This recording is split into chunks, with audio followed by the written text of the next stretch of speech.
Oke, sudah terekam. Silakan. Saya persilakan kepada moderator untuk mengambil alih jalannya presentasi dan diskusi.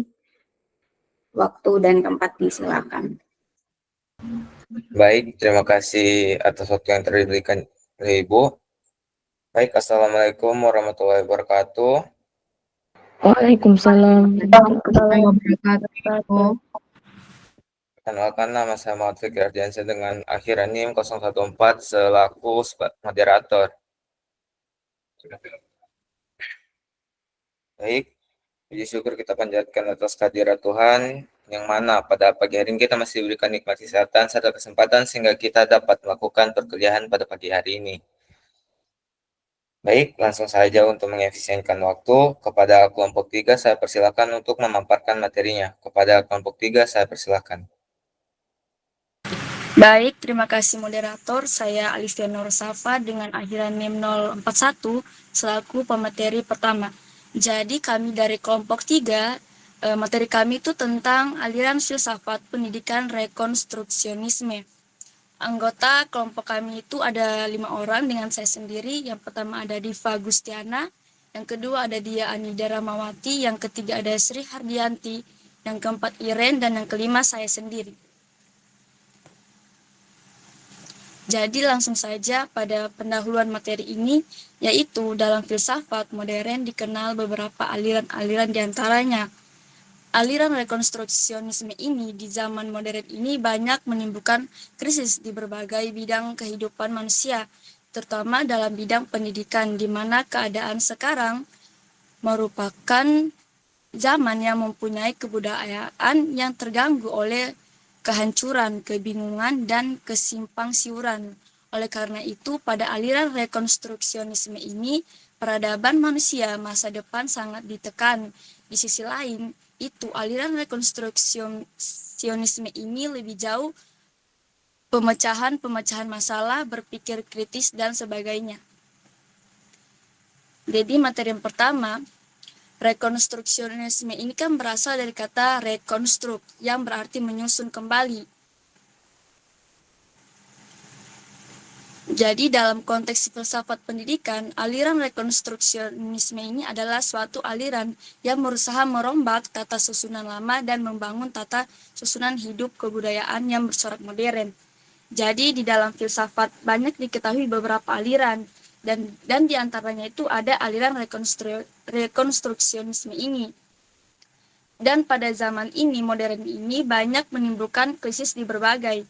Jadi secara sederhananya, rekonstruksionisme ini yaitu bagaimana cara kita berpikir atau pendekatan yang fokus untuk memperbaiki dan membangun kembali hal-hal yang ada. Jadi maksudnya yaitu aliran rekonstruksionisme ini tujuannya ingin memperbaiki cara hidup lama yang mungkin sudah tidak cocok lagi di kehidupan kita sekarang, dengan menggantikannya dengan cara hidup baru dan lebih modern. Jadi pendidikan menurut aliran ini harus bantu menciptakan perubahan biar masyarakat jadi lebih baik dan maju. Next slide-nya akan dijelaskan oleh teman saya. Baik, materi kedua itu rekonstruksionalisme berusaha mencari kesepakatan semua orang. Tujuan utamanya itu dapat mengatur tata kehidupan manusia dalam suatu tantangan baru seluruh lingkungannya. Rekonstruksionisme kelanjutannya itu dari gerakan progresisme. Gerakan ini lahir didasari atas suatu anggapan bahwa kaum progresif memikirkan dan melibatkan diri dengan masalah masyarakat yang ada sekarang ini. Selanjutnya akan dilanjutkan teman saya. Baik, materi selanjutnya itu ada teori-teori pendidikan rekonstruksionisme. Yang pertama ada tujuan pendidikan, di mana tujuan pendidikan ada 3. Yang pertama itu ada sekolah-sekolah rekonstruksi, berfungsi sebagai lembaga utama untuk melakukan perubahan sosial, ekonomi, dan politik dalam masyarakat. Yang kedua ada tugas sekolah-sekolah rekonstruksi adalah mengembangkan insinyur-insinyur sosial, warga-warga negara yang mempunyai tujuan berubah secara radikal wajah masyarakat masa kini. Yang ketiga ada tujuan pendidikan rekonstruksi adalah membandingkan kesadaran para peserta didik tentang masalah sosial, ekonomi, politik yang dihadapi umat manusia dalam skala global dan mengajarkan kepada mereka keterampilan-keterampilan yang diperlukan untuk mengatasi masalah tersebut. Yang kedua itu ada metode pendidikan, di mana metode pendidikan ada 3 juga. Metode pendidikan dia tidak terbagi menjadi 3, dia hanya analisis kritis terhadap kerusakan-kerusakan masyarakat dan kebutuhan-kebutuhan programatik untuk perbaikan. Dengan demikian, menggunakan metode pemecahan masalah, analisis kebutuhan dan penyusunan program aksi perbaikan masyarakat. Baik, materi selanjutnya akan dilanjutkan oleh teman saya. Baik, sebelumnya saya ucapkan terima kasih atas kesempatan diberikan kepada saya. Selanjutnya ada kurikulum. Nah, kurikulum ini di mana suatu rancangan yang sistematis dan terstruktur itu tujuannya untuk membimbing siswa dalam mencapai kompetensi atau kemampuannya dengan tujuan pendidikan tertentu. Jadi kurikulum ini yang mengatur metode belajar pada siswa. Kurikulum juga bisa berubah-ubah atau mengalami revisi dengan tujuan meningkatkan kualitas pendidikan. Nah, perkembangan kurikulum selalu beradaptasi dengan perkembangan zaman. Jadi, kurikulum tidak semata-mata begitu-begitu saja. Dia bisa terjadi perombakan atau perubahan sedikit, itu sesuai dengan pencapaian pada metode pembelajaran yang ingin dicapai. Kemudian ada pelajar. Pelajar ini yang kita tahu adalah seseorang yang sedang belajar, baik di lembaga pendidikan formal maupun non-formal. Jadi pelajar bukan semata-mata hanya siswa saja. Pelajar juga bisa seperti orang tua, pokoknya tidak terbatas usianya. Siapa yang mau belajar berarti dia itu seorang pelajar. Mungkin itu saja yang dapat saya sampaikan. Materi selanjutnya akan dibacakan oleh teman saya.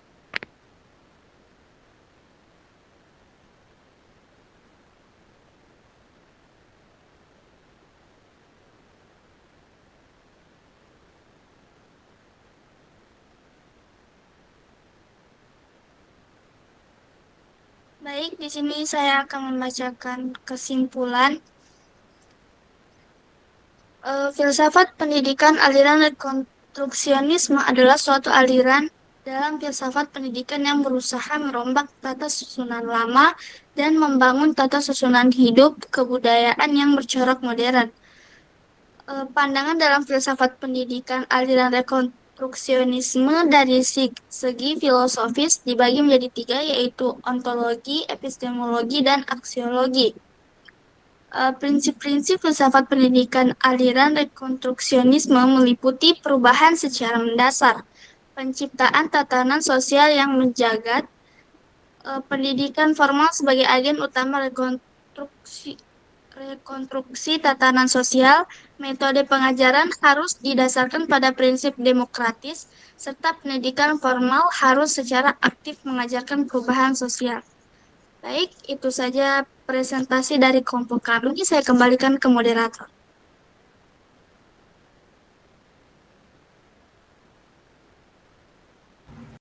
Baik, itu dia presentasi dari kelompok 3. Selanjutnya kita masuk ke sesi tanya jawab yang pertama. Pada sesi tanya jawab yang pertama saya buka sebanyak 3 sesi. Kepada teman-teman yang ingin bertanya, saya persilakan. Ya, Farah dipersilakan. Oke, baik. Perkenalkan, nama saya Farah Karina dengan akhiran NIM 095. Jadi, di sini saya akan bertanya kepada kelompok 3. Jadi, pertanyaanku, bagaimana rekonstruksionisme dapat diimplementasikan dalam praktik pendidikan sehari-hari untuk mencapai tujuannya? Sekian, saya kembalikan ke moderator. Baik, terima kasih Farah. Kepada Nurul Fatimah, saya persilakan. Baik, terima kasih atas kesempatannya moderator. Perkenalkan, nama saya Nurul Fatimah dengan akhiran NIM 091. Pertanyaan saya, bagaimana rekonstruksionisme dapat menyeimbangkan antara tujuan untuk menciptakan perubahan sosial yang luas dengan kebutuhan untuk mengembangkan individu yang utuh dan bermoral. Baik, itu saja, saya kembalikan kepada moderator. Baik, terima kasih Nurul Fatimah. Kepada Dwi Nurul, saya persilakan. Baik, perkenalkan nama saya Dwini Boralo dengan akhiran NIM 093. Pertanyaan saya, bagaimana aliran rekonstruksionisme ini berbeda dari aliran progresivisme dalam memandang masalah-masalah sosial?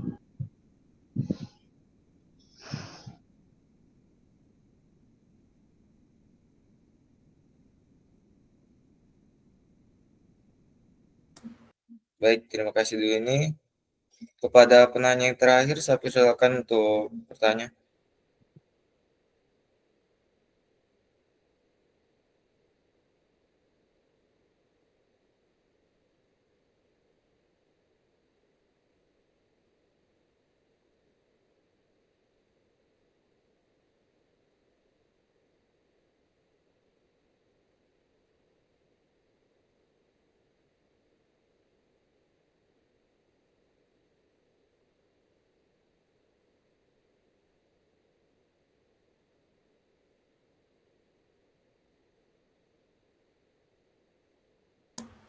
Kepada Dewi Nastain, saya persilakan untuk bertanya.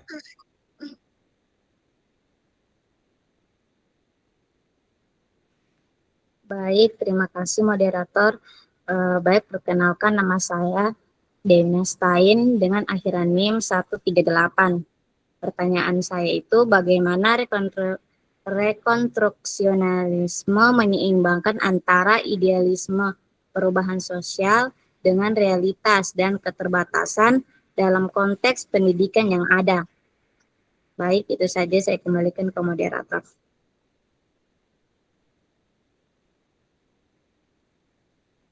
Baik, terima kasih Dewi Nastain.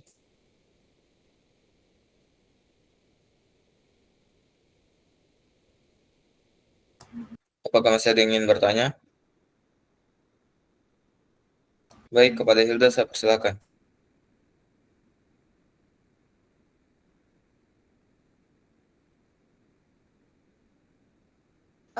Baik, di sini saya akan bertanya kepada kelompok 3. Mengapa pendidikan rekonstruksionisme menekankan pada pengembangan insinyur-insinyur sosial? Sekian, terima kasih. Baik, terima kasih Hilda. Untuk kelompok 3, saya beri waktu selama 5 menit untuk menjawab pertanyaan dari teman-teman tersebut.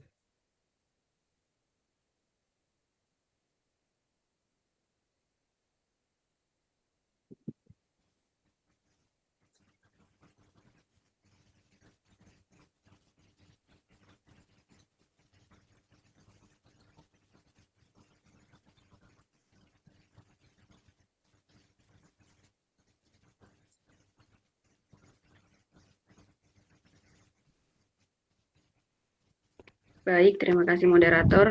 Di sini saya akan menjawab pertanyaan dari Farah Karina, di mana pertanyaannya tadi, bagaimana rekonstruksionisme dapat diimplementasikan dalam praktik pendidikan sehari-hari untuk mencapai tujuannya. Jadi, rekonstruksionisme dalam praktik pendidikan sehari-hari bertujuan untuk menciptakan perubahan sosial yang lebih adil dan demokratis. Implementasinya membutuhkan pendekatan holistik yang melibatkan semua pemangku kepentingan. Nah, beberapa cara rekonstruksionisme ini dapat diimplementasikan. Yang pertama itu kurikulum yang kritis dan relevan. Nah, kurikulum yang ini itu fokus pada isu sosial. Kurikulum harus memasukkan isu-isu sosial kontemporer seperti ketidaksetaraan, keadilan sosial, lingkungan, dan perdamaian. Siswa juga diajak menganalisis akar permasalahan dan mencari solusinya. Contohnya, mempelajari dampak perubahan iklim di daerah masing-masing dan upaya mitigasi. Kemudian pembelajaran berbasis masalah. Penggunaan metode pembelajaran berbasis masalah atau problem based learning mendorong siswa untuk berpikir kritis dan mencari solusi untuk masalah nyata yang ada di lingkungan masyarakat. Kemudian pengembangan keterampilan berpikir kritis. Kurikulum harus menekankan pengembangan keterampilan berpikir kritis, analitis, dan pemecahan masalah.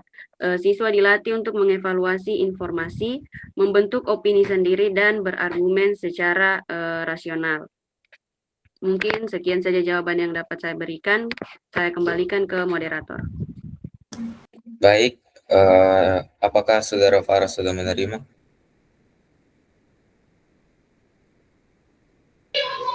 Iya, sudah. Jadi, moderator, saya menyela dulu sebentar. Jadi, baik, Ibu. sebelum dibalikin ke penanya, mungkin bisa diberikan kesempatan kepada teman-teman selaku audiens jika ada yang ingin menambahkan, ya. Karena adik-adik semua di sini diskusi, jadi bukan hanya tanya jawab saja. Silakan dilanjutkan. Baik, Ibu. Baik, mungkin dari pemateri atau dari teman-teman ada yang ingin menambahkan, saya persilahkan. Baik, kepada Astrid, saya persilahkan. Baik, jadi saya akan menambahkan jawaban dari pertanyaan Farah. Jadi cara rekonstruksionisme itu bisa diterapkan di sekolah. Itu yang pertama, guru itu bisa mengajak membahas masalah dengan siswa. Jadi misalnya guru ini bisa mengajak muridnya itu untuk membahas sesuatu, misalnya lingkungan kotor atau kemiskinan. Jadi siswa ini bukan cuman bisa menghafal saja, tapi muridnya atau siswanya ini bisa belajar dari kehidupan nyata. Nah, setelah itu guru itu bisa mengajak muridnya untuk mencari solusi. Jadi setelah masalah itu dibahas, murid itu diajak berpikir, nah, tentang masalah yang tadi dibahas. Jadi muridnya ini bisa aktif atau bisa mencari solusi.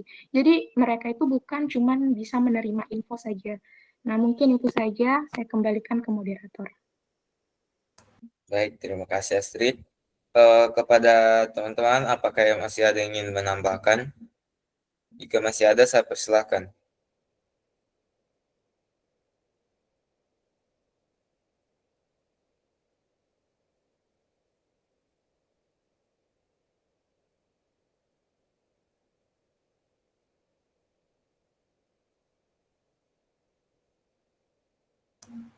Baik, jika tidak ada yang ingin menambahkan, saya kembalikan ke penanya apakah sudah menerima jawaban. iya, sudah. Jadi yang bisa saya simpulkan, rekonstruksionisme ini dapat diimplementasikan dalam praktik pendidikan sehari-hari dengan mendorong siswa untuk aktif berpikir kritis, memecahkan masalah nyata di masyarakat. Terus juga guru tidak hanya mengajar materi pelajaran, tapi juga mengajak siswa berdiskusi, berpikir kritis, dan mencari solusi bersama. Terus guru juga berperan sebagai fasilitator yang membimbing siswa untuk mengevaluasi kondisi sosial, ekonomi, dan lingkungan di sekitar mereka, lalu merancang solusi yang inovatif dan bermanfaat. Sekian kesimpulan dari saya kembalikan ke moderator. Baik, terima kasih Farah Karina. Kepada kelompok 3, saya persilakan untuk menjawab pertanyaan berikutnya. Baik, di sini saya akan menjawab pertanyaan dari Nurul Fatima. Soalnya itu, bagaimana konstruktivisme dapat menyeimbangkan antara tujuan untuk menciptakan perubahan sosial yang luas dengan kebutuhan untuk mengembangkan individu yang utuh dan bermoral. Jadi konstruktivisme itu dalam pendidikan sebenarnya bisa menyeimbangkan antara menciptakan perubahan sosial yang luas dan membentuk individu yang utuh. Caranya itu kita fokus ke pengalaman maaf, kita itu fokus ke pengalamannya kita, kayak mengajak siswa belajar lewat secara langsung, terus melibatkan dorang itu dalam proyek sosial atau diskusi tentang isu-isu kemanusiaan. Terus apa nih kayak apa nih melibatkan mereka itu dalam proyek kayak sosial, nilai-nilai yang moral kayak empati, keadilan, dan tanggung jawab. Terus dorang itu bukan mempelajari saja, tapi dorang itu mempelajari kenapa itu penting. Siswa diajak berpikir kritis. Jadi intinya itu konstruktivisme itu mengajarkan bahwa perubahan sosial itu bukan soal-soal demo besar-besaran, tapi juga soal perubahan individunya kita dan kayak berpikir kritis. Mungkin itu saja yang bisa saya jawab. Saya serahkan ke moderator. Baik, terima kasih Diva. Mungkin dari kelompok 3 atau dari teman-teman ada yang ingin menambahkan, saya persilahkan.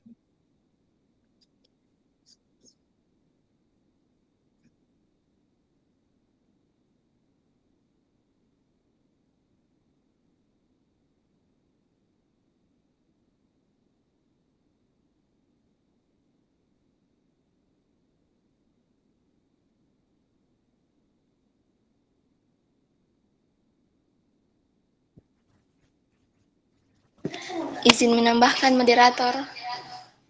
Ya, dipersilakan. Baik, di sini saya akan menambahkan sedikit jawaban dari Nurul Fatima, pertanyaan dari Nurul Fatima. Nah, jadi konstruktivisme itu percaya bahwa siswa itu dapat belajar paling baik saat mereka mengalami dan memahami sendiri. Maksudnya itu mereka belajar dari pengalaman mereka sendiri. Nah, jadi perubahan sosial itu dimulai dari siswa yang belajar berpikir kritis, berempati, dan bertindak dengan moral.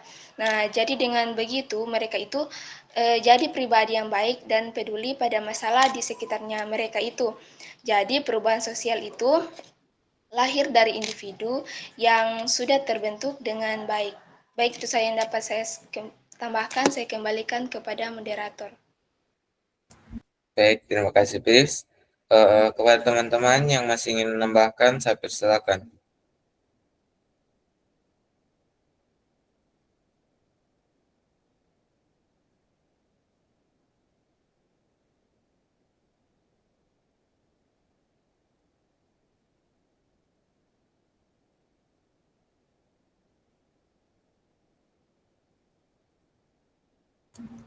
Baik, jika tidak ada lagi ingin menambahkan, saya kembalikan ke penanya. Apakah sudah menerima? Baik, saya sudah menerima jawaban dari kelompok penyaji dan teman-teman yang sudah menambahkan. Yang dapat saya simpulkan yaitu rekonstruksionisme menyeimbangkan perubahan sosial dan pengembangan individu dengan menanamkan kesadaran kritis dan nilai-nilai moral dalam pendidikan, sehingga peserta didik mampu menjadi agen perubahan sosial yang juga memiliki karakter yang utuh dan bermoral. Baik, itu saja saya kembalikan kepada moderator. Baik, terima kasih atas kesimpulannya. Kepada kelompok 3, saya persilakan untuk menjawab pertanyaan berikutnya. Baik, saya akan menjawab pertanyaan dari Hilda, di mana pertanyaannya itu mengapa pendidikan rekonstruksionisme menekankan pada pengembangan insinyur-insinyur sosial. Jadi pendidikan rekonstruksionisme menekankan pengembangan insinyur sosial karena percaya pendidikan seharusnya berperan aktif dalam merancang dan membangun masyarakat yang lebih baik. Insinyur sosial dalam konteks ini adalah individu yang terlatih untuk menganalisis masalah sosial dan menerapkan solusi inovatif untuk menciptakan perubahan sosial yang positif. Jadi, fokusnya bukan hanya pada penguasaan ilmu, pengetahuan, dan teknologi, tetapi juga pada kemampuan untuk menerapkannya demi kebaikan masyarakat. Mungkin itu saja jawaban dari saya kembalikan ke moderator. Baik, kepada teman-teman yang ingin menambahkan, saya persilakan.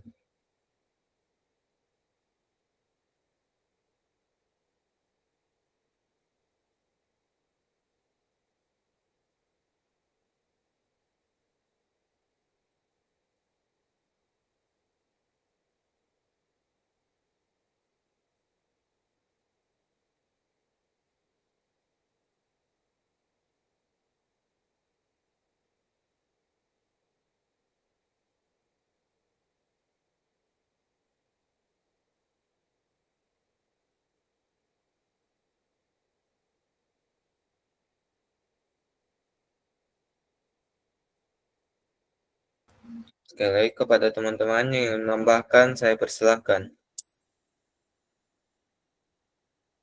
Baik, moderator, saya izin menambahkan sedikit. Jadi, pendidikan rekonstruksionisme ini menekankan pengembangan insinyur-insinyur sosial, karena tujuannya itu bukan cuma mengajari kita tentang pengetahuan, tapi mencetak orang-orang yang bisa merancang dan mewujudkan perubahan sosial. Jadi insinyur-insinyur sosial ini maksudnya itu orang yang mengerti tentang bagaimana masalah masyarakat ini dan bagaimana kita bisa mencari solusi nyata buat bikin dunia itu jadi lebih adil dan baik. Itu saja yang saya tambahkan, saya kembalikan ke moderator. Baik, apakah masih ada yang ingin menambahkan?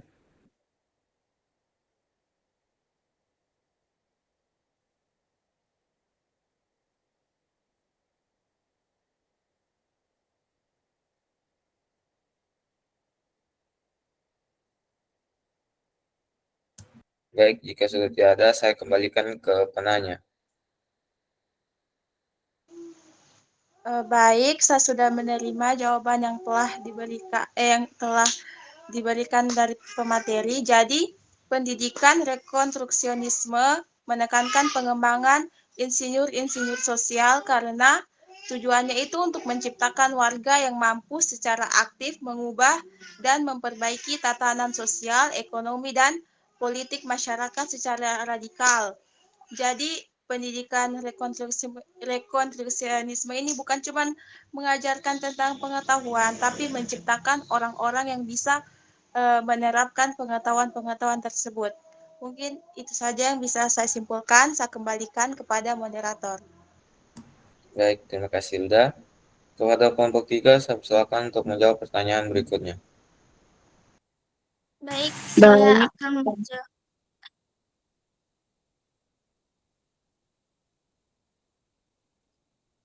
Baik, saya akan menjawab pertanyaan dari Dwini Boroalo.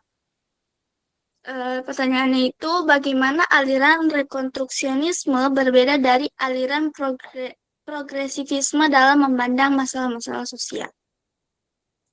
Jadi kalau progresivisme itu dia berfokus pada perubahan dan perkembangan siswa secara bertahap agar hidup dan berkontribusi di dalam masyarakat. Terus kalau rekonstruksionisme itu mendorong siswa jadi agen perubahan yang bisa menciptakan dunia yang lebih adil dan baik. Mungkin itu saja jawaban dari saya. Saya kembalikan ke moderator. Baik, kepada teman-teman yang ingin menambahkan, saya persilakan.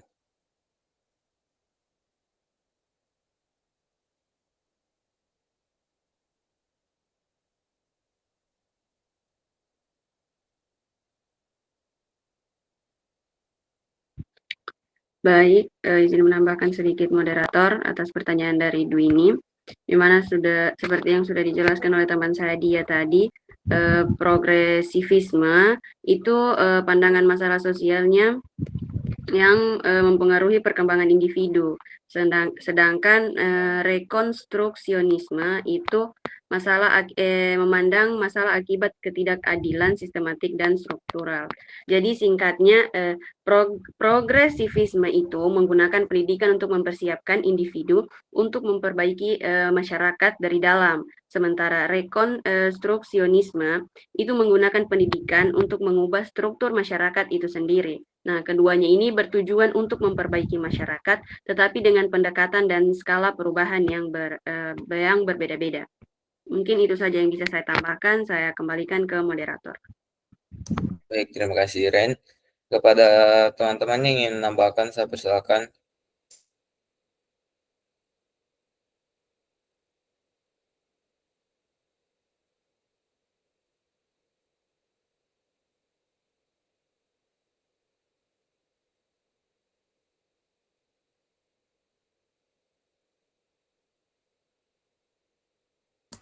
Baik, jika sudah tiada, saya kembalikan ke penanya apakah sudah menerima jawaban dan tambahan yang telah diberikan. Iya, saya sudah menerima dan yang bisa saya simpulkan yaitu kalau progresivisme itu berfokus pada proses atau pada proses individu di mana masalah sosial dipandang sebagai bagian dari pengalaman.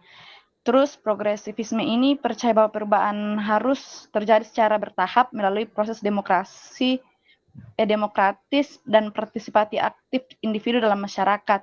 Kalau rekonstruksivisme ini berfokus pada perubahan sosial radikal, di mana berpandang pada krisis mendasar dan pendidikan harus secara aktif berpartisipasi dalam merekonstruksi tatanan sosial yang lebih adil dan demokratis. Itu saja, saya kembalikan kepada moderator. Baik, terima kasih Dwi. Kepada kelompok 3, saya persilakan untuk menjawab pertanyaan terakhir. Baik, saya akan menjawab pertanyaan terakhir dari Dewi Nastain. Pertanyaannya, bagaimana rekonstruksionisme menyeimbangkan antara idealisme perubahan sosial dengan realitas dari keterbatasan dalam konteks yang ada. Jadi yang seperti sudah kita ketahui tadi, yang saya sudah bilang juga, jadi rekonstruksionisme ini pendekatan yang ingin mengubah masyarakat. Jadi mengubah itu maksudnya seperti kita memperbaiki hal-hal yang dianggap tidak adil atau tidak baik dalam kehidupan sosial lewat pendidikan. Tapi semuanya itu kan tidak langsung berubah secara langsung jadi bisa diubah karena ada keterbatasan kayak budaya yang sudah lama, aturan yang sudah ada, atau sistem yang belum mendukung.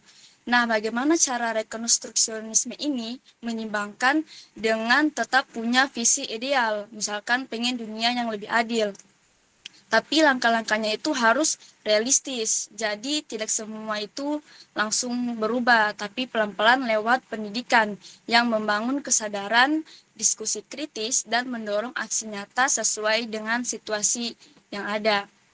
Sekian jawaban dari saya kembalikan ke moderator.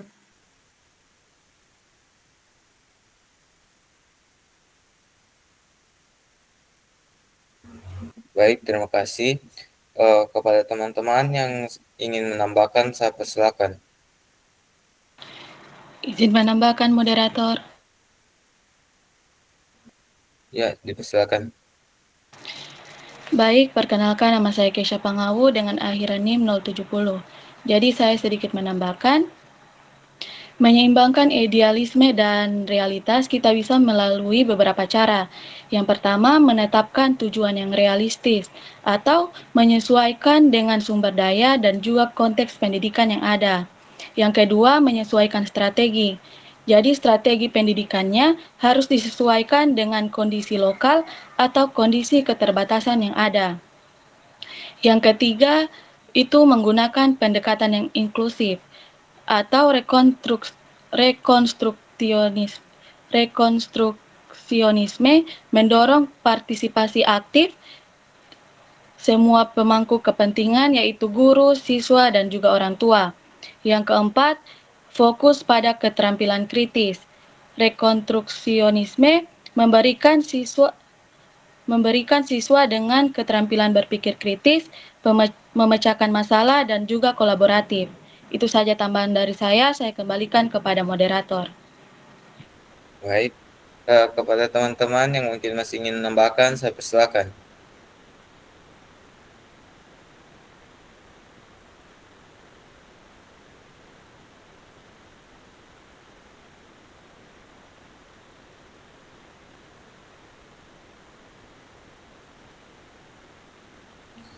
Mungkin tidak ada yang ingin menambahkan, maka saya kembalikan ke penanya. Apakah sudah menerima jawaban dan tambahan dari teman-teman?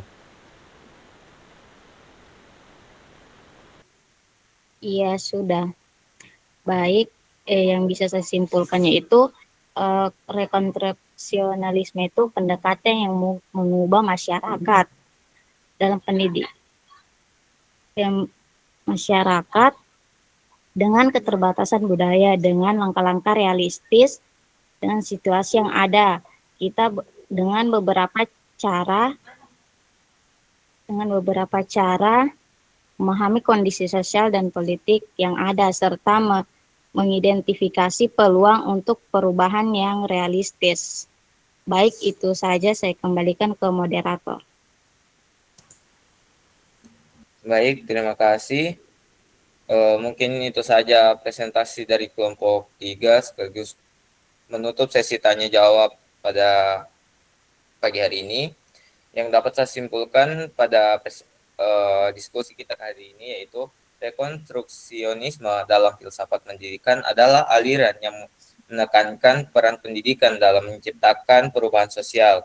Tujuannya bukan sekadar transmisi pengetahuan, melainkan pengembangan individu kritis dan reflektif yang aktif terlibat dalam mengatasi masalah-masalah sosial seperti ketidakadilan dan kemiskinan.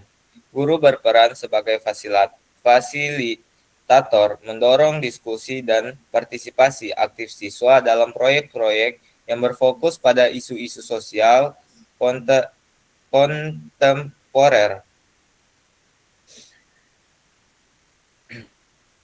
Baik, itu saja yang saya dapat simpulkan. Saya akhiri presentasi dari kelompok 3. Lebih dan kurangnya saya mohon maaf. Saya kembalikan kepada Ibu. Pada Ibu, saya persilakan. Oke, terima kasih sudah melakukan presentasi dan diskusi ya. Untuk MIT ke-12 ini lumayan sudah ada progres yang baik dari kalian ya.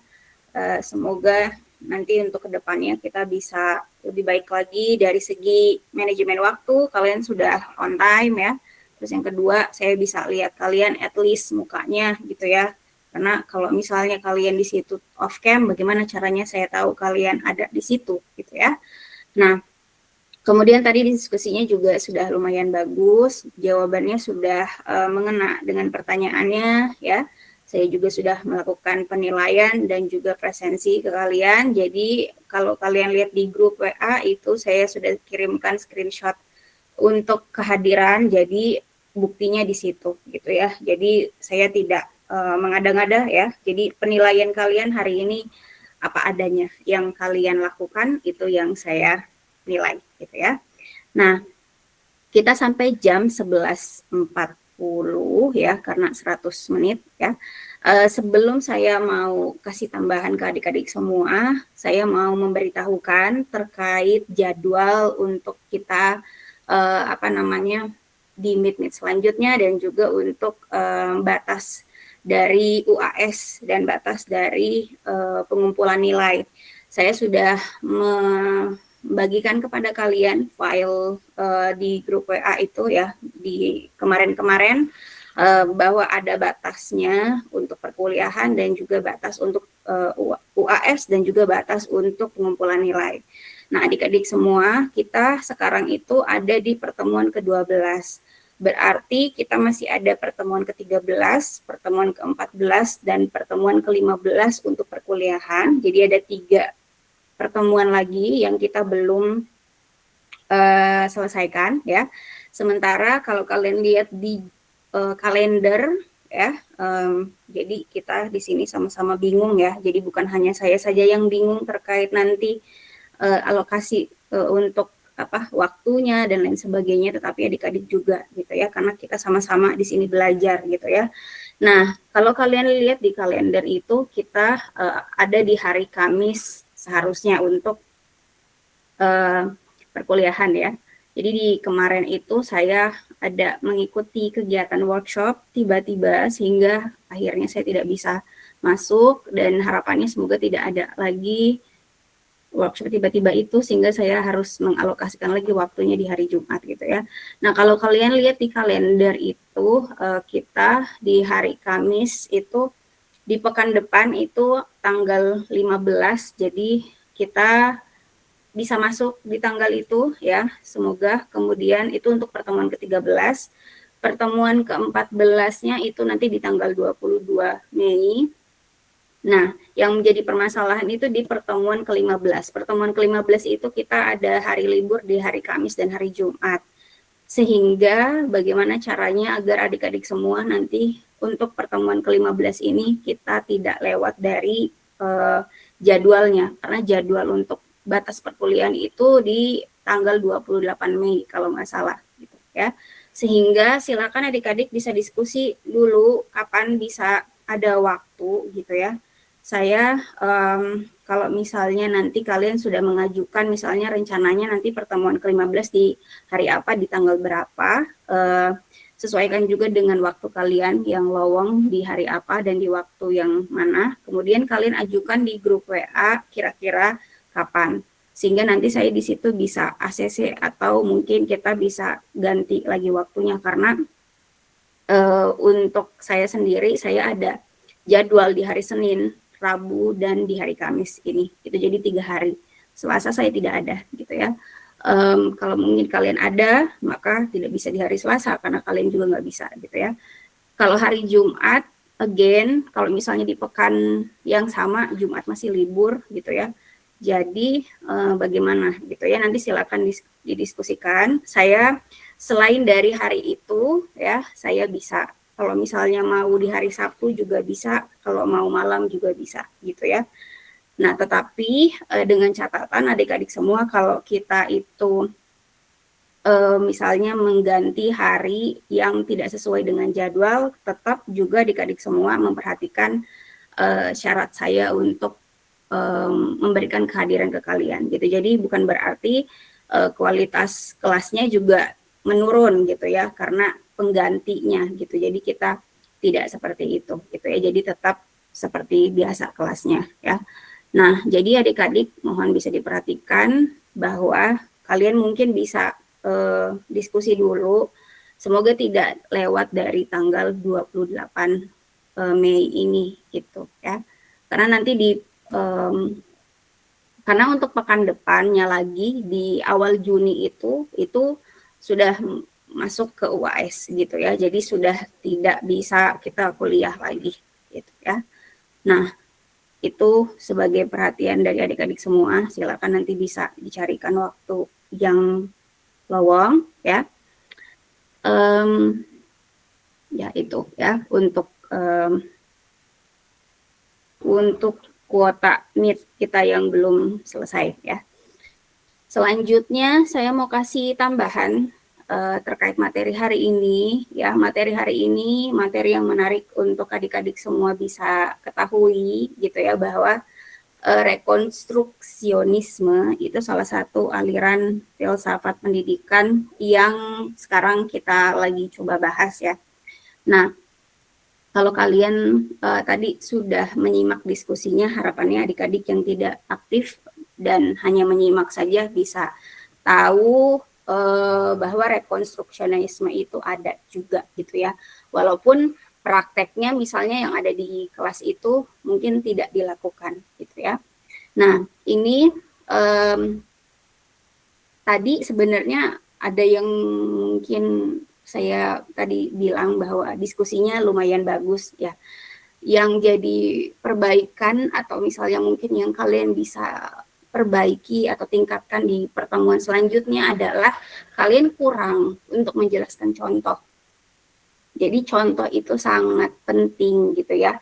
Karena kalau hanya sekedar kalian itu menjelaskan secara teori atau konsepnya itu tidak relevan. Artinya konsep itu bisa kita ketahui, tapi bagaimana caranya konsep itu diterapkan gitu, atau bagaimana contohnya di kehidupan sehari-hari. Nah, itu yang kurang dari jawaban kalian gitu. Jadi kebanyakan memang menjawabnya lebih ke teori atau konsepnya bahwa rekonstruksionisme ini begini dan begini gitu. Tetapi contohnya kalau di kelas atau seolah-olah kalian ketika jadi guru itu kalau misalnya kalian terapkan rekonstruksionisme itu bagaimana, itu belum kelihatan gitu ya dari diskusinya.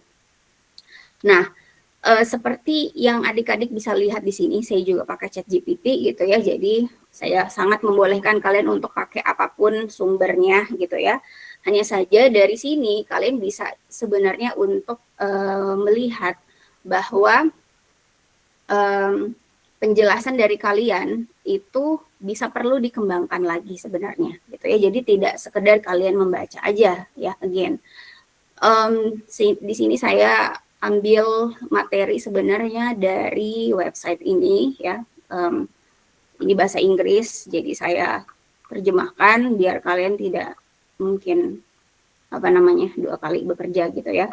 Tetapi ini sumber dari saya ya, website ini yang saya pakai ya. Nah, kalau di sini, kalau dari sumber ini, kalau kalian belajar di sini, ini lebih tergambar seperti apa rekonstruksionisme ini. Karena di website ini bisa kelihatan seperti apa gambaran kenapa sih alasan rekonstruksionisme itu muncul gitu. Jadi alasan dari setiap aliran filsafat itu tidak serta-merta dia muncul begitu saja. Pasti ada alasannya. Kenapa gitu ya? Munculnya suatu aliran ini pasti ada penyebabnya atau ada suatu kayak trigger gitu ya. Kenapa dia bisa muncul? Nah, kalau dari sumber ya yang dibaca di sini bahwa memang social reconstructionisme ini diawali dari sebuah pandangan orang-orang pada zaman itu yang melihat bahwa pendidikan di masa itu, jadi di masa mungkin di tahun berapa kalau di sini ya, saya tidak hafal juga tahunnya, tapi sepertinya ketika adik-adik dan saya pun juga belum lahir gitu ya. Jadi mungkin di era abad-abad 90-an ini ya, jadi tahun 1900-an gitu ya, melihat bahwa sekolah waktu zaman itu hanya diberlakukan atau hanya dibolehkan atau siswa yang boleh bersekolah itu adalah orang-orang yang privilege gitu atau orang-orang yang punya kemampuan secara ekonomi dan merupakan mungkin anak atau orang yang punya keluarga yang punya kelas kalau di sosial itu ada stratanya. Jadi dia waktu itu kelas sosialnya itu ada yang kelas buruh ya atau kelas ekonomi menengah, ekonomi ke bawah gitu ya. Kemudian ekonomi menengah dan atas gitu ya. Jadi orang-orang yang bersekolah pada zaman itu hanya ya siswa-siswa atau anak-anak yang keluarganya itu yang mampu gitu ya, baik secara ekonomi dan juga dia punya bisa dikatakan keluarga terpandang gitu. Sehingga orang-orang yang mencetuskan aliran ini melihat bahwa sekolah itu harusnya sebagai tempat bagi semua anak-anak untuk bisa belajar. Jadi ada yang namanya equitable. Equitable itu artinya kesamaan atau kesetaraan gitu ya. Nah, itu tidak terlihat di pendidikan itu pada zaman itu. Gitu sehingga orang-orang yang sebagai pencetus dari aliran ini merasa bahwa perlu pendidikan itu direkonstruksionis lagi gitu atau perlu dibangun kembali atau perlu ditata kembali gitu ya. Nah, dari situ munculnya gitu ya. Nah, kalau tadi saya tidak tahu apakah ada sempat disinggung juga orang-orang yang mencetuskan gitu ya. Di sini ada satu pelopor yang saya juga secara personal itu mengagumi beliau, yaitu di sini mana ya? Ini ada Karl Marx gitu ya. Kemudian ini ada George. Kemudian ada lagi satunya lagi nih Theodore. Nah ini Paulo Freire. Jadi saya secara personal itu sangat mengagumi beliau. Jadi beliau ini adalah orang dari Brazil yang waktu itu secara berani dan frontal mengkritik gitu ya pemerintah gitu, karena beliau melihat bahwa secara sosial masyarakatnya itu sangat terbagi dari ekonomi bawah sama ekonomi atas, dan yang mendapatkan layanan pemerintah atau layanan yang terbaik itu hanya orang-orang yang kaya saja gitu ya. Jadi salah satunya beliau ini mengkritik itu gitu ya. Nah, beliau pada zaman itu juga bisa dikatakan sebagai musuh dari pemerintah karena beliau bisa berani gitu ya untuk mengkritik pemerintah gitu ya. Nah, sehingga beliau juga mengkritik pendidikan yang ada di masa itu gitu. Jadi beliau salah satu dari pencetus rekonstruksionisme gitu ya. Nah, itu alasannya kenapa dia muncul ya, si rekonstruksionisme ini gitu ya. Nah, kalau misalnya kalian bisa memberikan contoh seperti apa sih gitu rekonstruksionisme ini kalau dia itu ada di Indonesia, dan apakah ada rekonstruksionisme itu muncul di proses pendidikan di Indonesia? Mungkin ada yang bisa memberikan jawaban? Ada nggak sih kayak contohnya atau misalnya ciri-ciri dari sosial rekonstruksionisme ini kalau ketika kalian itu melihat lagi pengalaman kalian di sekolah? Ada nggak gurunya itu melakukan suatu praktek atau suatu tindakan atau aktivitas di mana itu kayaknya sosial rekonstruksionisme deh gitu ya.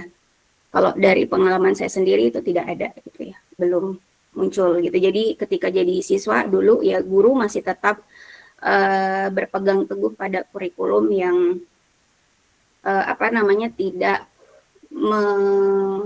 menonjolkan ya ciri-ciri dari sosial rekonstruksionisme ini gitu. Jadi memang hanya berkutat pada siswa itu harus bisa memahami materi gitu. Jadi harus bisa misalnya menguasai materi gitu ya. Tetapi tidak kelihatan sekali siswanya itu bisa kritis gitu ya. Kemudian siswanya itu bisa nggak menghubungkan apa yang mereka pelajari dengan kehidupan sehari-hari mereka gitu ya. Itu tidak muncul ya. Nah, kalau misalnya kita lihat di sini penjelasan dari sosial rekonstruksionisme itu melihat bahwa sekolah itu sebagai agen perubahan. Artinya siswa itu walaupun mereka masih kecil, masih anak-anak, masih belum dikatakan dewasa, yang mana siswa itu kan mulai dari tingkatan SD ya, sekolah dasar sampai sekolah menengah atas gitu. Jadi mulai dari umur 6 tahun sampai umur 17 atau 18 tahun gitu ya. Jadi mereka adalah kategori manusia yang belum dewasa sebenarnya. Tetapi kalau menurut pandangan pendidikan aliran ini bahwa anak-anak itu tetap bisa untuk mengetahui masalah yang sebenarnya mereka hadapi sekarang gitu ya. Dan mungkin saja itu akan bisa jadi ketika mereka lulus atau mereka sudah selesai sekolah, masalah itu akan mereka hadapi juga gitu ya. Jadi membuat sebenarnya pendidikan itu mendewasakan anak-anak ini gitu ya. Jadi bukan seperti tadi, mungkin tadi ada yang menambahkan juga bahwa bukan berarti gurunya itu kalau menurut pandangan ini meminta misalnya siswa untuk belajar demo gitu ya, tadi ada. Kemudian misalnya belajar untuk jadi anarkis, bukan seperti itu. Tapi lebih ke bagaimana siswa ini tahu bahwa apa yang mereka pelajari di kelas itu sebenarnya berguna untuk mereka gitu. Nah, cara mereka tahu itu berguna atau tidak itu kan harus dihubungkan gitu kan, atau harus bisa mereka itu tahu bahwa materi ini untuk kegunaan di kehidupan mereka yang ini gitu ya. Nah, salah satu contoh kalau misalnya di materi atau di mata pelajaran IPA gitu ya, IPA biologi, karena kalian nanti ya ketika sudah lulus harapannya bisa ke sekolah gitu, jadi guru gitu ya. Nah, jadi guru IPA misalnya gitu ya. Nah, bagaimana caranya ketika kalian mau terapkan rekonstruksionisme ini di kelas ketika kalian jadi guru IPA biologi ya.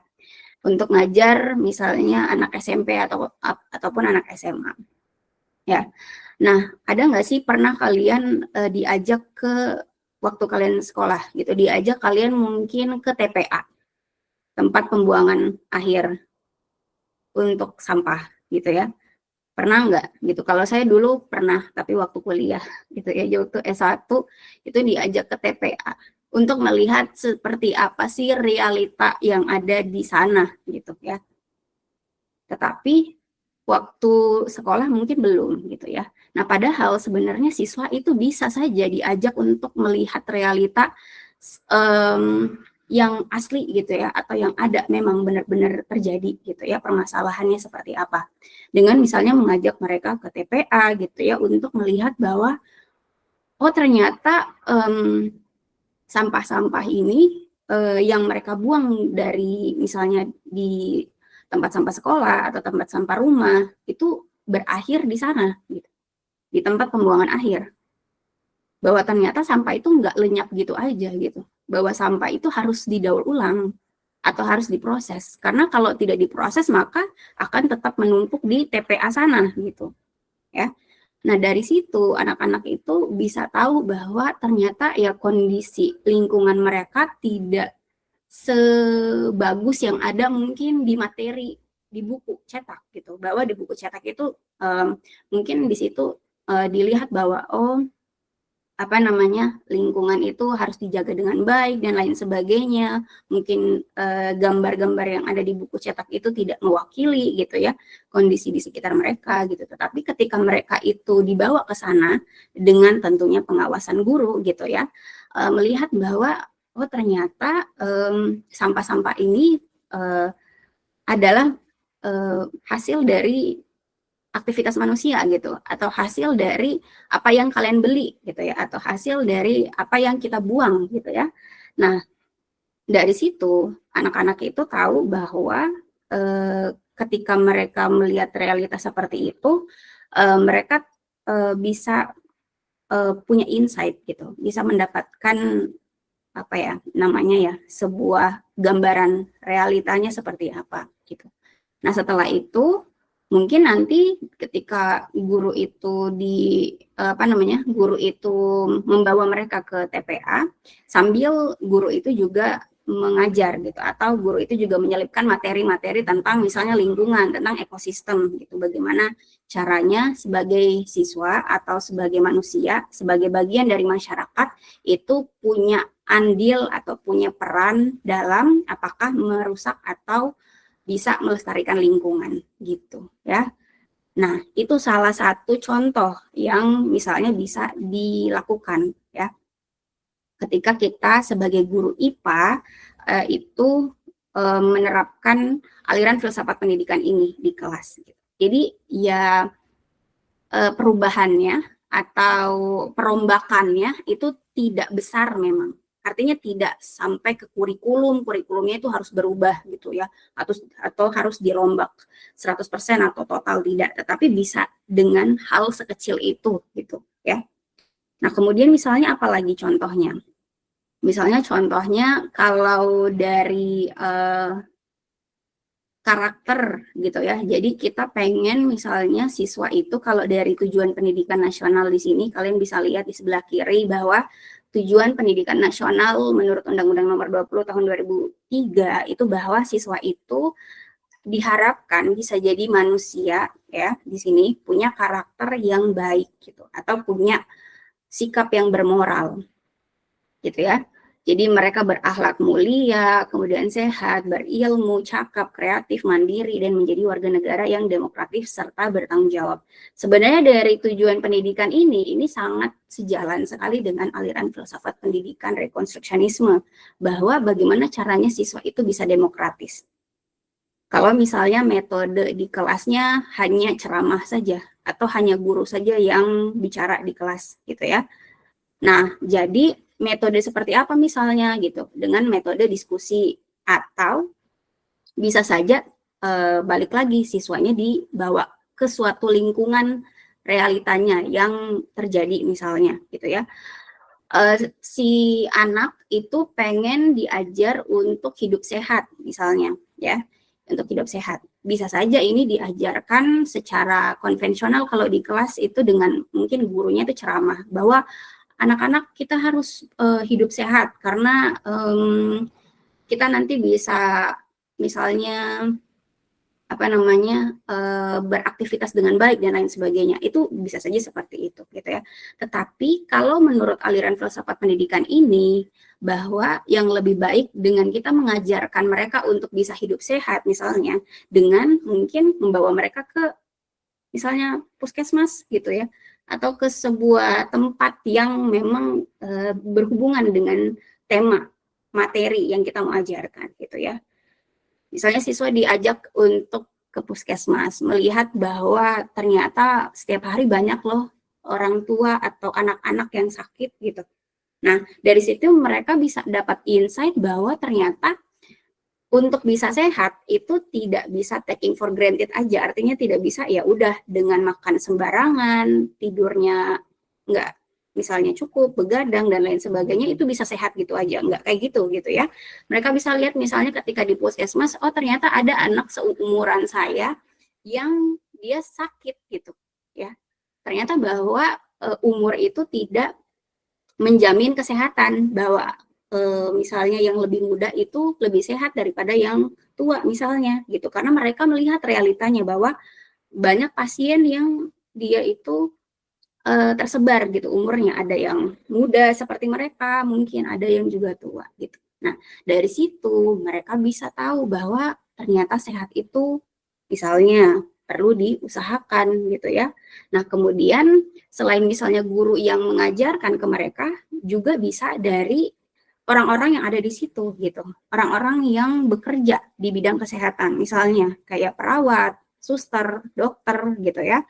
Nah, profesi-profesi ini itu kan bisa lebih membagikan ilmunya gitu ya dengan lebih baik karena mereka bekerja di bidang kesehatan itu gitu ya. Jadi sangat bagus sekali sebenarnya ketika kita itu mengajarkan sesuatu, kita sebagai guru itu tidak hanya omong doang gitu, tetapi kita juga kasih lihat atau kita tunjukkan seperti apa sih gitu ya materi itu di kehidupan sehari-hari gitu ya.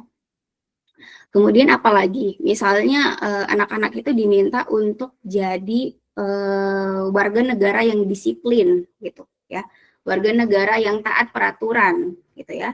Bagaimana caranya kita mau mengajarkan siswa untuk mereka bisa taat aturan gitu ya, walaupun mereka masih anak-anak ya, dengan cara mungkin kita bawa lagi mereka kemana, misalnya ke atau bukan dibawa, atau kita bisa menghadirkan orang yang berprofesi yang misalnya terkait aturan gitu yang ada di masyarakat. Kita bisa bawa misalnya siapa, polisi kah gitu ya, atau orang-orang yang bekerja gitu di bidang hukum misalnya gitu ya. Nah, sehingga mereka tahu bahwa oh ternyata ketika kita melakukan sesuatu yang tidak baik maka ada ganjarannya, atau misalnya ada sesuatu yang nanti merugikan mereka dengan mereka misalnya ketika misalnya berlalu lintas gitu ya, nggak pakai helm, nggak pakai pengaman gitu ya, nggak pakai seat belt gitu, mereka mungkin bisa dapat sanksi atau dapat sesuatu yang merugikan mereka gitu ya. Jadi dengan cara seperti itu anak-anak itu tahu bahwa apa yang mereka dapatkan di kelas atau mereka belajar sesuatu itu bisa langsung terhubung dengan kehidupan sehari-hari mereka gitu. Bukan sekedar ya mereka menghafal begitu saja tetapi tidak tahu materi itu digunakan buat apa gitu ya. Nah, jadi seperti itu adik-adik, bahwa sosial rekonstruksionisme memang harusnya bisa kalau idealnya memang bisa dilakukan atau diterapkan secara keseluruhan harusnya gitu ya. Tetapi tentunya kalau kita sendiri sebagai orang Indonesia, kita juga harus tidak bisa langsung menerapkan ini secara penuh gitu ya, karena kita sudah punya kurikulum yang diberlakukan secara nasional gitu ya. Tetapi kita sebagai guru di kelas nantinya itu bisa menyelipkan hal-hal baik gitu dari setiap aliran filsafat pendidikan yang mungkin kalian pelajari sekarang gitu ya. Nah itu selanjutnya tadi ini juga ya, critical literacy. Jadi bahwa memang anak-anak itu kalau berada pada, kalau misalnya kalian gini, membayangkan suatu sekolah ya, suatu sekolah yang benar-benar menerapkan rekonstruksionisme, itu sebenarnya kelihatan mencolok sekali gitu dibandingkan dengan sekolah yang sudah ada sekarang ini gitu, yang kalian misalnya dulu gitu ya bersekolah gitu. Karena kalau rekonstruksionisme itu lebih fleksibel dia ya, materi yang diajarkan. Jadi tidak terpaku pada buku cetak yang sudah ada atau tidak terpaku pada mata pelajaran yang rigid gitu. Artinya kalau di sekolah dulu kan kita sudah ada kayak materi atau mata pelajaran yang sendiri-sendiri.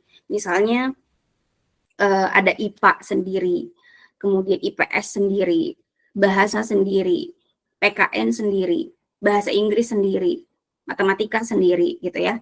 Nah kalau rekonstruksionisme ini lebih ke bisa saja yang mereka dapatkan materinya itu tidak seperti itu, tapi bisa terintegrasi gitu. Misal tadi dengan masalah lingkungan gitu ya, di TPA tadi tentang sampah gitu ya.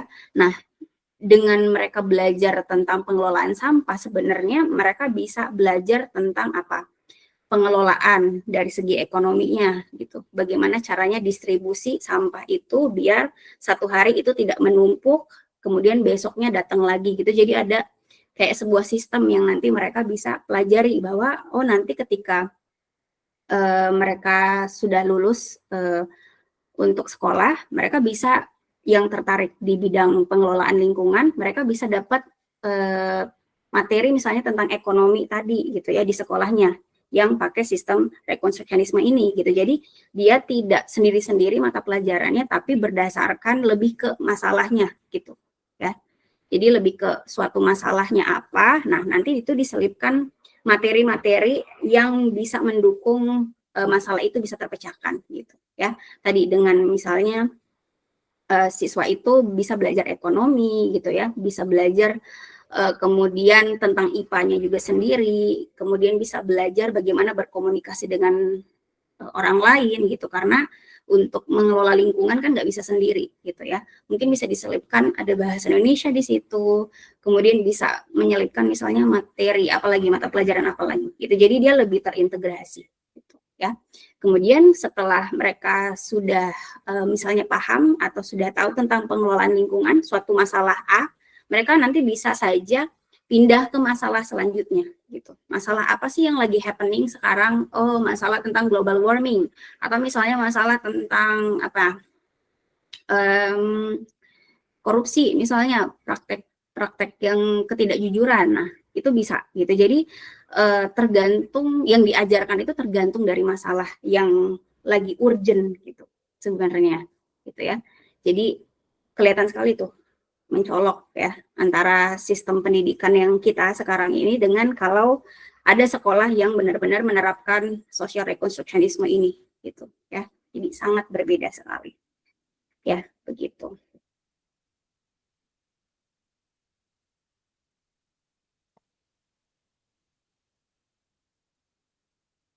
Nah, tentunya kalau kalian lihat anak-anak yang diajarkan dengan sekolah yang tipe tadi, tipe social rekonstruksionisme ini, itu bisa saja mereka independen nantinya gitu, karena mereka sudah tahu sebenarnya masalah di kehidupan sehari-hari mereka seperti apa, tetapi juga di saat itu maksudnya di sisi lain mereka juga bisa tahu bahwa oh mereka itu nanti minat atau interestnya itu lebih kemana gitu, dengan mereka bisa lihat realitanya gitu ya di sekolah itu. Jadi walaupun mereka bersekolah, mereka udah tahu nanti ketika mereka lulus mereka mau jadi apa gitu, karena mereka diajarkan dengan cara yang lebih dewasa gitu ya. Jadi mereka bisa lebih independen tentunya. Kemudian yang kedua, mereka bisa tentunya berkontribusi ke masyarakat gitu. Jadi bukan sekedar mereka lulus, tetapi mereka tahu bahwa ketika mereka lulus, mereka mau jadi apa, mereka mau berdampak seperti apa di lingkungan mereka gitu. Ya, jadi sangat bagus sekali sebenarnya kalau misalnya kita pakai ini ya, social reconstructionism.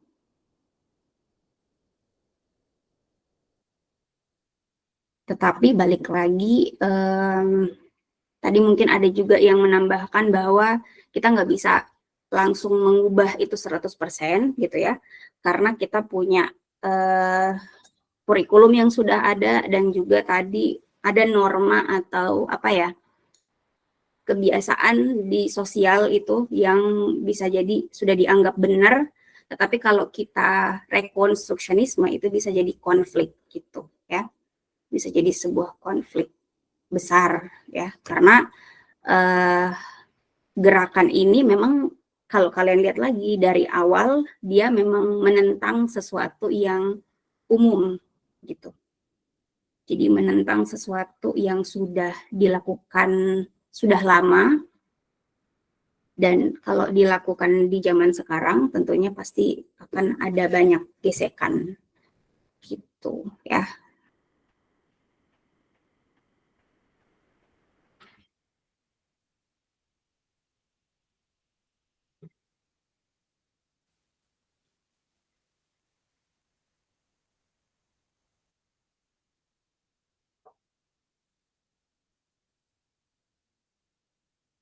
Ya, jadi di sini bisa dilihat bahwa metode pengajarannya memang berfokus pada pemecahan masalah, berpikir kritis, riset, dan pembelajaran kolaboratif.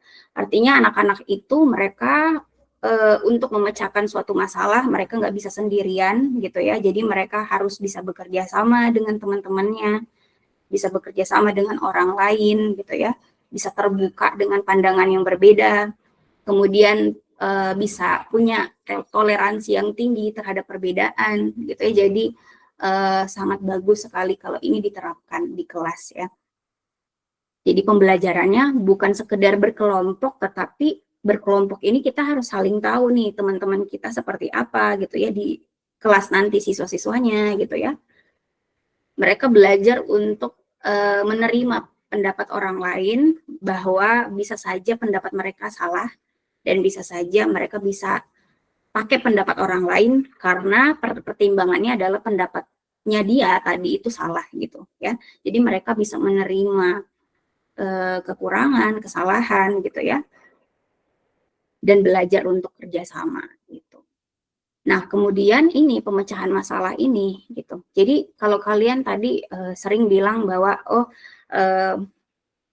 siswanya itu harus bisa berpikir kritis. Berpikir kritis itu sulit, ya. Karena sedangkan siswa saja, adik-adik saja, ini saya minta untuk kalian bisa berargumen sendiri, itu mungkin tadi masih ada juga yang membaca, gitu. Apalagi dengan siswa, gitu ya. Mereka belajar untuk berpikir kritis itu stepnya jauh sekali, gitu. Sebelum mereka berpikir kritis, itu mereka harus merdeka dulu berpikir. Merdeka berpikir itu bagaimana?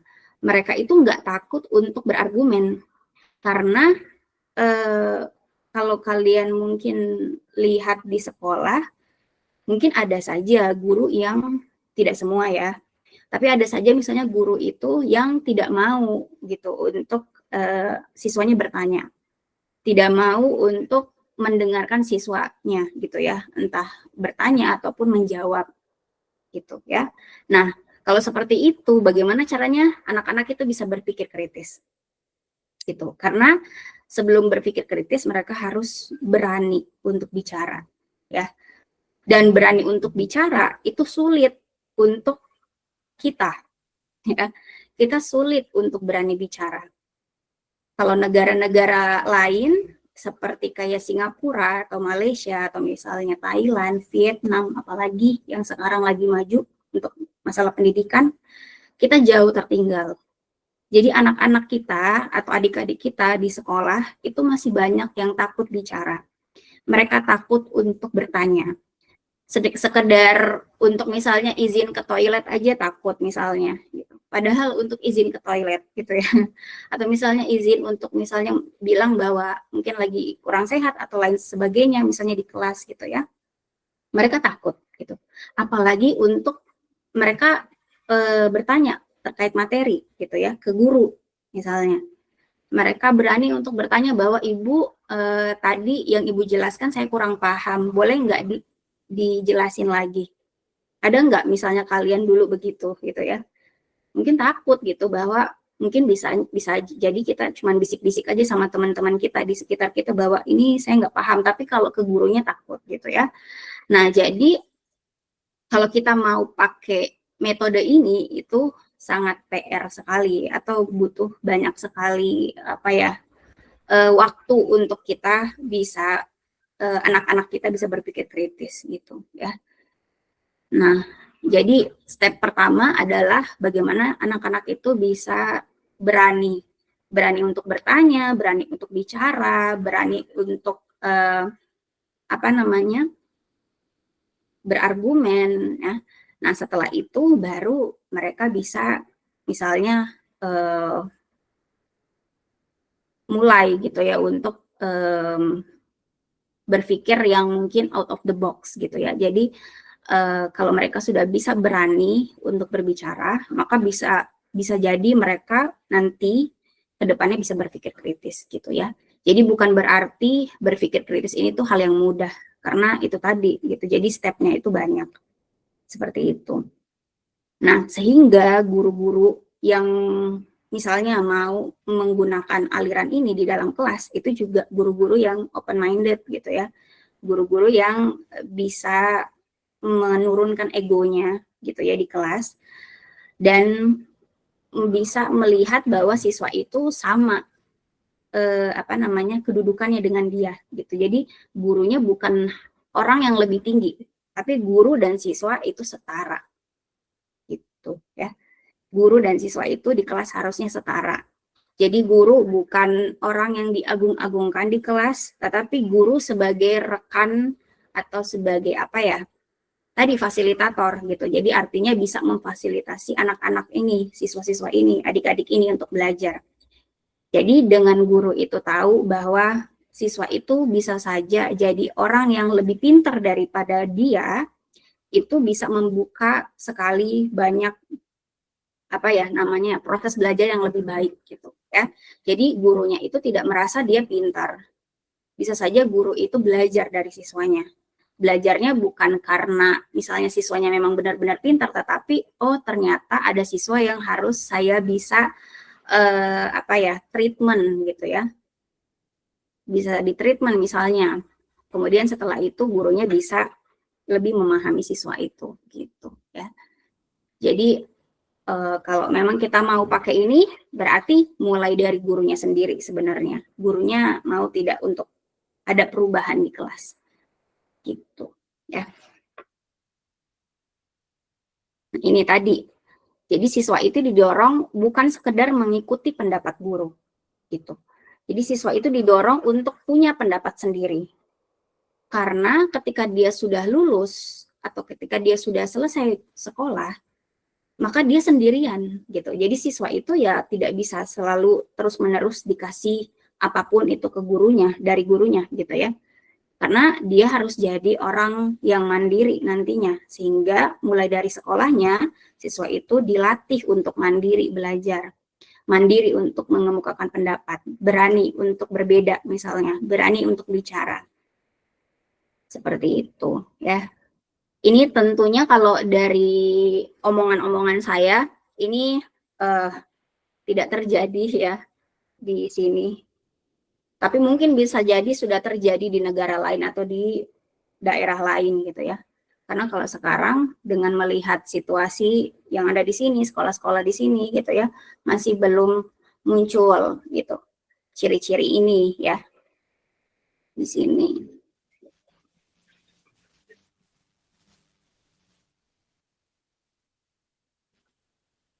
Nah, Ini satu tokoh yang kalau kalian sering baca buku terkait misalnya politik atau apapun itu gitu ya, ada satu tokoh yang kontroversial di sini, Karl Marx. Jadi Karl Marx ini memang terkenal sebagai orang yang komunis gitu ya. Nah, sementara kita itu adalah negara yang mungkin lebih mayoritasnya agamis gitu ya, atau kita memeluk suatu kepercayaan atau agama tertentu gitu ya. Nah, sehingga makanya kenapa sosial rekonstruksionisme ini tidak terjadi di sekolah ini, di negara ini, karena mungkin bisa saja ada pertimbangan bahwa oh ternyata salah satu tokoh yang menggagas sosial rekonstruksionisme ini adalah orang komunis gitu ya. Jadi ya bisa jadi itu ya salah satunya. Padahal sebenarnya kita bisa saja gitu menerima suatu aliran filsafat gitu ya, walaupun tidak sesuai dengan misalnya tadi prinsip prinsip hidup atau kepercayaan hidup, tetapi kita bisa lihat dari idenya itu apa sebenarnya gitu ya. Jadi walaupun Karl Marx ini dia komunis atau orang yang tidak percaya dengan agama atau suatu pandangan yang mungkin sangat bertolak belakang dengan kita gitu ya, tetapi idenya itu bisa saja kita terima karena kita sama-sama sebenarnya pengen memberantas ketidakadilan sosial misalnya gitu. Bahwa kita pengen tidak ada yang namanya kelas-kelas kelas-kelas tertentu di masyarakat, artinya ada strata gitu ya. Kita pengennya semuanya sama aja gitu ya. Jadi biar misalnya orang yang orang kaya ataupun orang miskin itu sama aja sebenarnya, itu harusnya gitu ya. Nah, kalau kita punya pandangan seperti itu, sebenarnya kita bisa saja menerima pendapat Karl Marx gitu ya, karena kita sama-sama punya pendapat yang sama terkait misalnya masyarakat seperti apa sih pengennya gitu ya. Begitu. Nah, ini juga menurut George itu beliau ya itu menentang bahwa sekolah itu hanya fokus saja pada akademik gitu ya. Jadi beliau menentang sekali itu. Karena ya sekolah itu kan sebenarnya untuk mempersiapkan anak-anak itu bisa jadi bagian masyarakat gitu ya. Sehingga harusnya yang diajarkan itu bukan sekedar materi belaka, tetapi tidak menyentuh misalnya kelas-kelas yang ada di bawah misalnya gitu ya. Nah itu. Ini juga menurut Theodore, beliau pengen sebenarnya dengan adanya sekolah itu tatanan sosial itu bisa lebih adil gitu ya. Jadi tidak ada yang namanya perbedaan, misalnya kita dilayani di suatu badan pemerintah, misalnya untuk bayar pajak misalnya adik-adik gitu ya, pajak motor, pajak mobil, pajak kendaraan, bayar listrik dan lain sebagainya, ngurus KTP dan lain sebagainya, itu dari kita itu punya kekayaan seberapa banyak gitu ya. Jadi artinya adil itu artinya ya baik orang kaya maupun orang miskin atau orang yang tidak mampu itu bisa sama layanannya gitu ya. Kemudian ini tadi Paulo Freire, beliau melihat bahwa siswa itu perlu punya kemampuan literasi kritis gitu ya. Jadi siswa itu nggak takut untuk bicara sama orang dewasa sebenarnya. Jadi ketika dia pulang ke rumah, dia bisa berdiskusi dengan orang tuanya gitu. Dia bisa diskusi dengan kakak-kakaknya. Dia bisa diskusi dengan tante dan omnya dan nenek dan kakeknya tentang misalnya ada berita mengenai bully gitu ya.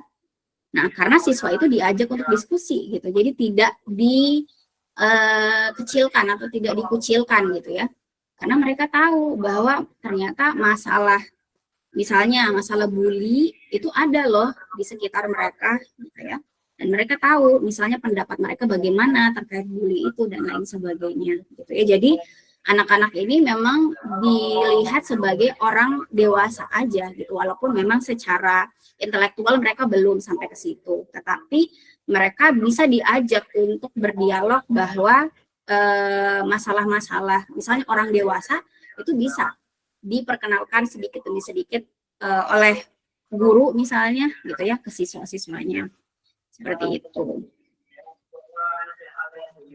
Jadi itu ya terkait tambahan dari saya, adik-adik semua. Sangat bagus sekali untuk materi hari ini gitu ya. Kalau saya sendiri secara personal itu juga suka dengan sistem pendidikan kalau kita menggunakan rekonstruksionisme gitu. Artinya kita tidak kita itu tidak cepat puas terhadap sesuatu gitu. Kita bisa terus mempertanyakan apakah misalnya suatu peraturan atau misalnya suatu norma di masyarakat gitu ya, atau suatu kebijakan itu memang masih bisa relevan nggak sih, atau ternyata ada hal yang lebih baik lagi gitu ya, sehingga kita ada yang namanya kita itu tidak kita itu tidak selalu berada di status quo gitu. Jadi ada yang namanya status quo. Status quo itu artinya ya kita terus-menerus melakukan itu gitu ya, tanpa kita mempertanyakan apakah hal yang kita lakukan itu baik atau enggak buat kita, relevan atau enggak buat kita untuk sekarang gitu ya. Jadi kalau personal saya suka sekali untuk aliran filsafat ini gitu ya. Nah, tapi mungkin untuk kalian mungkin bisa saja berbeda gitu ya, ada pendapat lain, ya silakan. Tetapi itu tambahan dari saya untuk materi hari ini ya. Mungkin itu ya tambahannya, karena kalau misalnya saya berbicara terus-menerus nggak bakal habis, karena saya se-passionate itu untuk aliran filsafat pendidikan ini gitu ya. Oke, itu saja untuk hari ini. Kita ketemu lagi berarti di pertemuan ke-13 ya. Insya Allah di hari Kamis ya, di waktu yang sesuai jadwal. Ya, demikian untuk perkuliahan hari ini. Terima kasih banyak sudah stay dari tadi sampai sekarang. Semoga bisa dapat insight baru untuk misalnya kalian beraktivitas gitu ya. Jadi harapannya pemahaman kalian di kelas ini tuh bukan hanya sekedar ya udah cuman kuliah doang, tetapi itu bisa saja merubah sedikit mindset kalian, atau kalian bisa melakukan evaluasi terkait pemikiran kalian sendiri gitu ya, mengenai kehidupan, mengenai pendidikan, mengenai karir-karian dan lain sebagainya gitu ya. Oke, mohon maaf jika ada hal yang kurang dari saya. Kita ketemu lagi di pekan depan, insya Allah di pertemuan ke-13. Tentunya membahas aliran filsafat pendidikan yang lain. Kita akan lihat bagaimana ciri khasnya mereka, gitu ya. Saya akhiri untuk pertemuan kali ini. Assalamualaikum warahmatullahi wabarakatuh dan selamat siang. Waalaikumsalam. Terima kasih Bu.